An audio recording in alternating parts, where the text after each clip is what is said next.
बिस्मिल्लाहिर्रहमानिर्रहीम। अस्सलाम वालेकुम प्यारे दोस्तों, आज हम इंग्लिश का इंतहाई बुनियादी बेसिक लेक्चर जो है वो सीखने जा रहे हैं और मैं आप लोगों से रिक्वेस्ट करूंगा कि इस लेक्चर को आखिर तक ज़रूर देखें, क्योंकि बहुत सारे बच्चों को मसला होता है कि हम ग्रामर कहाँ से शुरू करें। तो उन बच्चों के लिए आज मैंने ये लेक्चर बनाना शुरू किया है। ये लेक्चर देखने के बाद आप फिर पार्ट्स ऑफ स्पीच सीखना शुरू करें, लेकिन उनसे पहले ये लेक्चर देखना इंतहाई ज़रूरी है। पार्ट्स ऑफ स्पीच का लेक्चर भी बहुत जल्द आने वाला है। Learn English with Potter. Lecture 1, basic English grammar. What is grammar? सबसे पहले सवाल आता है कि ग्रामर किसको कहते हैं। ग्रामर की मुख्तलिफ डेफिनेशंस, मुख्तलिफ तारीफ़ें होती हैं, लेकिन मैंने एक सिंपल सी तारीफ़ आप लोगों के लिए यहाँ पे लिखी है। Rules and regulations of any language is called grammar. कि किसी भी ज़बान के कायदे और कानून को ग्रामर कहा जाता है। दोस्तों, इंग्लिश के अंदर अल्फ़ाबेट्स या जिनको लेटर्स भी कहा जाता है वो दो तरह के होते हैं। एक होते हैं कैपिटल लेटर्स और दूसरे होते हैं स्मॉल लेटर्स। कैपिटल लेटर्स आपके सामने हैं, ए बी सी डी, ये चलते हैं जेड तक, और ये हमेशा हम 3 लाइनों पर लिखते हैं। और जो स्मॉल लेटर्स होते हैं वो अक्सर 2 लाइनों और 3 और कभी कभार 4 तक भी ये लेटर्स चले जाते हैं। अब इन अल्फ़ाबेट्स को हम डिस्ट्रीब्यूट करते हैं दो चीज़ों पर। एक होता है वावेल्स, जो होते हैं 5, ए ई आई ओ यू, और ये अक्सर वर्ड्स के दरमियान मौजूद होते हैं। और दूसरे होते हैं सेमी वावेल्स यानी आधे वावेल्स, और ये होते हैं वाई और डब्ल्यू। ये दो तरह के काम करते हैं। एक तो ये वावेल्स भी होते हैं कभी कभार, और ये कॉन्सोनेंट्स का भी काम करते हैं। कॉन्सोनेंट्स, अब हम इंग्लिश अल्फ़ाबेट्स में से ए ई आई ओ यू को निकाल कर जो भी इंग्लिश अल्फ़ाबेट्स के अंदर अल्फ़ाबेट्स बचते हैं उनको कॉन्सोनेंट्स, हरूफ सही कहते हैं। जैसे B C D F G H J K L M N P Q R S T V W X Y Z. उसके बाद आता है व्हाट इज व्हाट। लफ्ज किसको कहते हैं? अ लेटर, एक हरफ, और ग्रुप ऑफ लेटर्स या हरूफ का मजमुआ, which make some sense is called word. जिसमें से कोई मतलब निकले उसको हम वर्ड कहते हैं, लफ्ज कहते हैं। फॉर एग्जाम्पल, एक लेटर से जो वर्ड बनता है जैसे आई या अ, 2 लेटर्स ओ आर से एक लफ्ज बनता है I N O N A T R in on at. ये 2 हरूफ से मिलकर वर्ड्स बनते हैं और इनका कोई ना कोई मतलब निकलता है। 3 हरूफ को मिलाकर एक लफ्ज बनता है, जैसे वन ओ एन ई। 3 हरूफ मिलकर एक लफ्ज बनता है eat, ask, door, right, drive, help. 6 हरूफ आंसर, विलेज। तो मेरे भाई, वर्ड का कॉन्सेप्ट आपको क्लियर हो गया होगा कि वर्ड कहते किसको हैं। कि हरफ या हरूफ का एक मजमुआ जिससे कोई सेंस, कोई मतलब, कोई माना निकले उसको हम वर्ड कहते हैं। What is sentence? जुमला किसको कहते हैं? A group of words which make some sense is called sentence. लफ्ज़ों का मजमुआ जिससे कोई मतलब निकले उसको हम जुमला कहते हैं। फॉर इंस्टेंस, मिसाल के तौर पर, आई प्ले गेम। अब ये 3 अल्फाज मिलकर एक जुमला बन रहा है जिसका मतलब है आई प्ले गेम, मैं गेम खेलता हूँ, मैं खेल खेलता हूँ। वी लाइक क्रिकेट, हम क्रिकेट पसंद करते हैं। दे यूज़ मोबाइल, वो मोबाइल इस्तेमाल करते हैं। यू कम लेट, आप लेट से आते हैं। आई होप आपको सेंटेंस का मतलब समझ में आ गया होगा।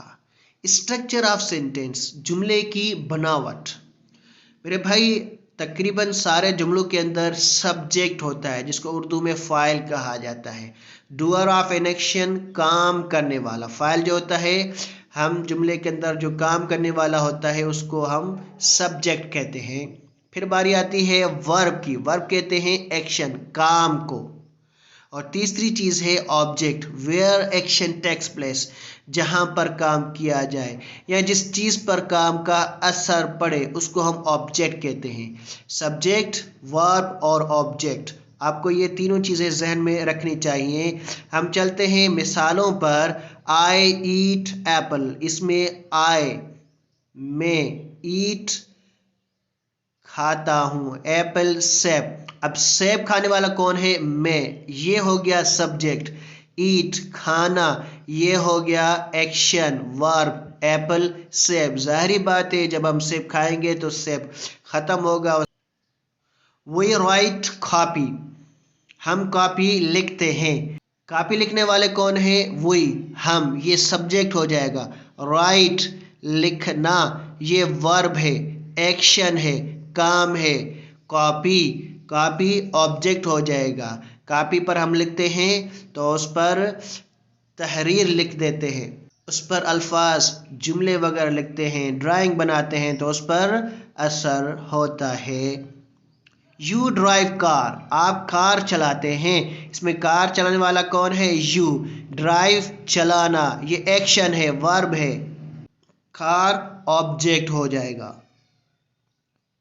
दे क्लीन रूम, वो कमरा साफ करते हैं। कमरा साफ करने वाले कौन है? दे, वो। क्लीन साफ करना, ये एक्शन है, वर्ब है, काम है। रूम, जाहिरी बात है जब वो कमरे की सफाई करेंगे तो कमरा साफ हो जाएगा, ये ऑब्जेक्ट कहलाएगा। आई होप आपने स्ट्रक्चर ऑफ सेंटेंस यानी सब्जेक्ट, वर्ब और ऑब्जेक्ट समझ लिया होगा। काइंड्स ऑफ सेंटेंस, जुमले की अकसाम। प्यारे भाई जुमले की बहुत सारी अकसाम है लेकिन हम यहाँ पर सिर्फ 4 काइंड्स पढ़ेंगे। सबसे पहली है अफर्मेटिव या पॉजिटिव सेंटेंस, इसको हम उर्दू के अंदर हाकारिया जुमला कहते हैं। A sentence which shows some statement, एक जुमला जो कोई बयान जाहिर करे तो हम उसको अफर्मेटिव या पॉजिटिव सेंटेंस कहते हैं। प्यारे भाई ये वो जुमला होता है जिसके अंदर नॉट लगा हुआ नहीं होता और आखिर में सवाल या निशान भी नहीं होता, तो समझ जाएं कि वो अफर्मेटिव या जिसको पॉजिटिव सेंटेंस कहा जाता है। वो आपके सामने ये लिखा हुआ है, आई लाइक मैंगो, मैं आम पसंद करता हूँ। अब ये सिंपल एक स्टेटमेंट है, अफर्मेटिव सेंटेंस है। वी रीड लेसन, हम सबक पढ़ते हैं। दे कम लेट, वो देर से आते हैं। यू प्ले वेल, आप अच्छा खेलते हैं। तो ये सारे जुमले जो हैं वो अफर्मेटिव या आप इनको पॉजिटिव सेंटेंस भी कह सकते हैं, ये उसके हैं। इसके बाद बारी आती है नेगेटिव सेंटेंस, नाकारिया जुमला। A sentence which shows some negation, जो कुछ नाकारी बात करे। इस जुमले की निशानी ये होती है कि इसमें नॉट लगा होता है, जैसे आई डोंट, डू के बाद एन कामा टी लगा हुआ है, ये शॉर्ट में नॉट लिखा होता है। आई डोंट लाइक ग्रेप्स, मैं अंगूर पसंद नहीं करता। We don't write fair copy, हम फेयर कॉपी नहीं लिखते। इसी जुमले के अंदर भी नॉट लगा हुआ है, तो ये नाकारिया जुमला हो जाएगा, नेगेटिव सेंटेंस बन जाएगा।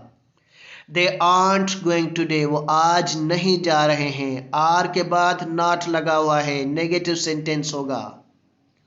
यू डिडेंट हेल्प मी, आपने मेरी हेल्प नहीं की, आपने मेरी मदद नहीं की। डिड के बाद नॉट लगा हुआ है, ये नेगेटिव सेंटेंस बन जाएगा। तो होप आपको अफर्मेटिव सेंटेंस और नेगेटिव सेंटेंस के दरमियान फ़र्क वाज़ेह हो गया होगा कि वहाँ पर नॉट लगा हुआ नहीं होता और यहाँ पर नॉट लगा हुआ होता है, तो हम इसको नेगेटिव सेंटेंस कहते हैं।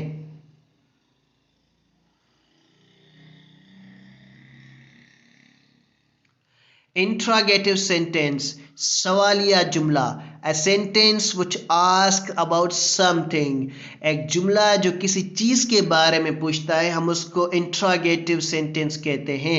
इस जुमले की निशानी ये होती है कि इसके आखिर में हमेशा सवालिया निशान होता है, समझ जाए कि वो इंट्रागेटिव सेंटेंस है। मिसाल के तौर पर What is your name या What's your name, आखिर में सवालिया निशान लगा हुआ है, आपका नाम क्या है। Where are you going, आप कहाँ जा रहे हैं, आखिर में सवालिया निशानी है, इंट्रोगेटिव सेंटेंस है। Are you going office today, क्या आप आज ऑफिस जा रहे हैं, तो आखिर में सवालिया निशान है, कोई चीज़ पूछ रहा है कि आप ऑफिस जा रहे हैं आज या नहीं जा रहे हैं, इंट्रोगेटिव सेंटेंस हो जाएगा। Do you have ball pen, क्या आपके पास बॉल पेन है, तो ये भी interrogative sentence. How old are you, आपकी उम्र क्या है, तो ये भी इंट्रोगेटिव सेंटेंस हो जाएगा। दोस्तों हम आगे कुछ चलते हैं। व्हाट इज क्लास, क्लास किसको कहा जाता है। क्लास दो चीज़ों का मजमुआ होता है, सब्जेक्ट जो हम पीछे पढ़ कर आए हैं और वर्ब वो भी हमने पीछे पढ़ा है। सब्जेक्ट फाइल को कहते हैं और वर्ब फेल काम को कहते हैं। मिसाल के तौर पर शी लाव्स एट मी, वो मुझ पे हंसती है। इस जुमले में शी लाव्स ये क्लास हो जाएगा क्योंकि ये सब्जेक्ट और वर्ब है। नेक्स्ट सेंटेंस है we play PUBG in mobile, हम मोबाइल में पबजी गेम खेलते हैं, तो यहाँ पर वी प्ले ये क्लास हो जाएगा। Asad helps me in study, Asad मेरी स्टडी में मदद करता है, पढ़ाई में हेल्प करता है, तो असद हेल्प्स ये क्लास हो जाएगा। वी ऑफर प्रेयर, हम नमाज पढ़ते हैं, तो इसमें वी ऑफर ये दो वर्ड्स सब्जेक्ट और वर्ब बन रहे हैं, तो ये क्लास हो जाएगा। आई रीड न्यूज़पेपर, मैं अखबार पढ़ता हूँ, आई रीड ये क्लास हो जाएगा। आई होप आपको क्लास समझ में आ गया होगा। क्लास की मुख्तलिफ अक़साम हैं जो हम अपने आने वाले लेक्चर्स के अंदर पढ़ेंगे।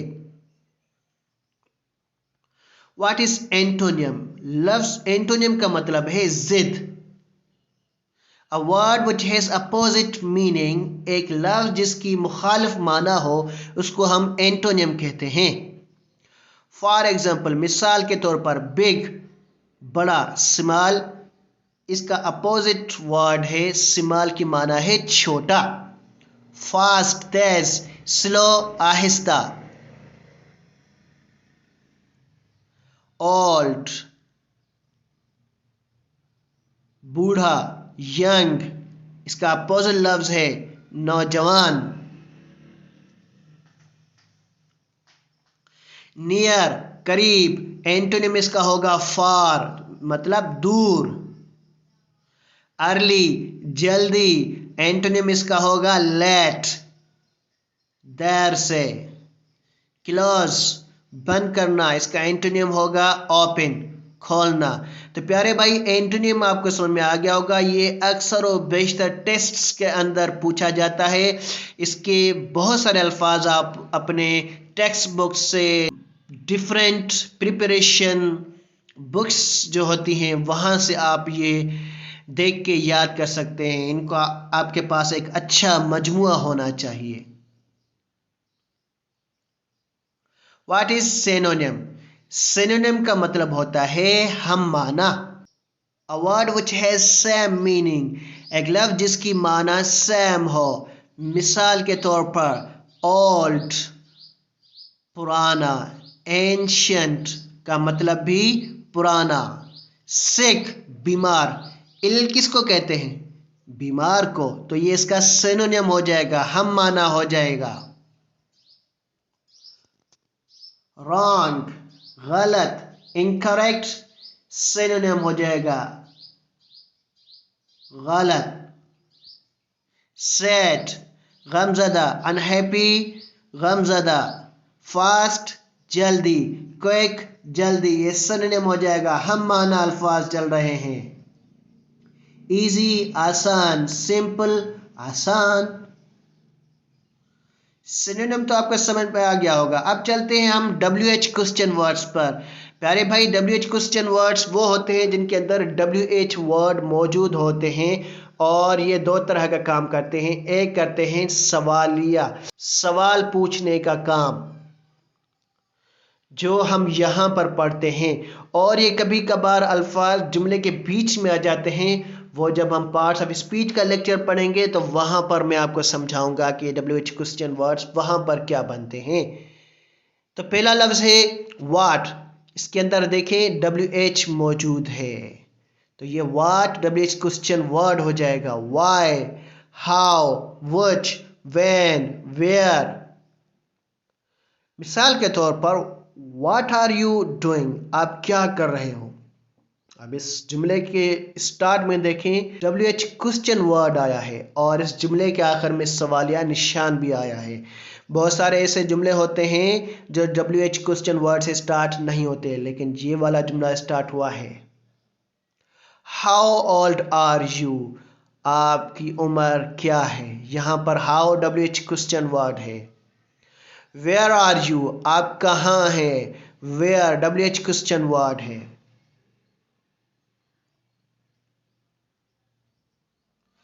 आगे हम चलते हैं हेल्पिंग वर्ब्स, मददगार फेल। प्यारे दोस्तों, मददगार फेल आपके सामने लिखे हुए हैं, कुछ और भी हैं जो हम आने वाले लेक्चर्स में पढ़ेंगे। फिलहाल इनको अपने जहन में रखें। Do, does, is, am, are, has, have, did, was, were, had, shall, will, ये एक्टिव और पैसिव दोनों के अंदर इस्तेमाल होते हैं, यानी टेंसेस के अंदर और पैसिव वॉइस के अंदर ये हेल्पिंग वर्ब्स बहुत ही अच्छा परफॉर्म करते हैं। आपको ये जहन में होने चाहिए। मॉडल वर्ब्स, प्यारे भाई, मॉडल वर्ब्स ये हैं can, could, may, might, must, should, would. एक चीज़ जहन में रखें कि ये जब जुमले के अंदर आते हैं तो इनके बाद जो वर्ब आता है वो हमेशा फर्स्ट फॉर्म के अंदर यूज होता है। व्हाट इज प्रीफिक्स, प्रीफिक्स किसको कहा जाता है। A prefix is a group of letters, ये हरूफ का मजमुआ है। वो add to the front of a word, जो हम एक लफ्ज़ के शुरू में ऐड करते हैं, मिलाते हैं। किस लिए। टू चेंज द मीनिंग, माना को तब्दील करने के लिए, और पर्पज़ ऑफ वर्ड, या लफ्ज़ का मकसद जो होता है वो तब्दील करने के लिए। फॉर एग्ज़ाम्पल, मिसाल के तौर पर राइट, लिखना। अब प्रीफिक्स री, आर ई, री राइट मतलब दोबारा लिखना। अब इसके अंदर आर ई जो है ये प्रीफिक्स है। काइंड, मेहरबान, अनकाइंड, ना मेहरबान। तो अब इसके अंदर अन जो है ये प्रीफिक्स है। ऑनेस्ट, ईमानदार, डिसऑनेस्ट, इसके अंदर डिस जो है वो प्रीफिक्स है। रेगुलर, इर्रेगुलर, अब आई आर जो है इर्रेगुलर के अंदर ये प्रीफिक्स है। आई होप आपको प्रीफिक्स समझ में आ गया होगा। बहुत सारे और भी प्रीफिक्स हैं जो मैंने इस लेक्चर के अंदर नहीं दिए। आप उनको सर्च करें और उनको जहन में रखें, उनकी प्रैक्टिस करें। व्हाट इज सफिक्स, प्रीफिक्स का भाई suffix. A suffix is a group of letters we add at the end of a word. Suffix हरूफ का एक मजमुआ होता है जो हम लफ्ज़ के आखिर में ऐड करते हैं, मिलाते हैं। टू चेंज द मीनिंग और पर्पज़ ऑफ वर्ड, लफ्ज़ की माना तब्दील करने के लिए, या लफ्ज़ का जो मकसद होता है हमें बाज़ औक़ात तब्दील करना होता है, तो इसके लिए हम सफिक्स लगाते हैं। फॉर इंस्टेंस, मिसाल के तौर पर हेल्प, हेल्पर। अब इसके आखिर में ई आर लगा हुआ है, ये सफिक्स हो जाएगा। अवेयर, अवेयरनेस, नेस जो है ये सफिक्स है। वंडर, वंडरफुल, फुल जो है ये सफिक्स है। क्विक, क्विकली, क्विकली के आखिर में जो एल वाई लगा हुआ है मैंने हाईलाइट किया है ग्रीन कलर में, ये आपका सफिक्स हो जाएगा। आई होप आपको प्रीफिक्स और सफिक्स भी समझ में आ गए होंगे। आज का ये लेक्चर यहीं पर ख़त्म करते हैं। नेक्स्ट लेक्चर में हम पार्ट्स ऑफ स्पीच स्टार्ट करेंगे। मुझे अपनी दुआ में ज़रूर याद रखिएगा। Thank you.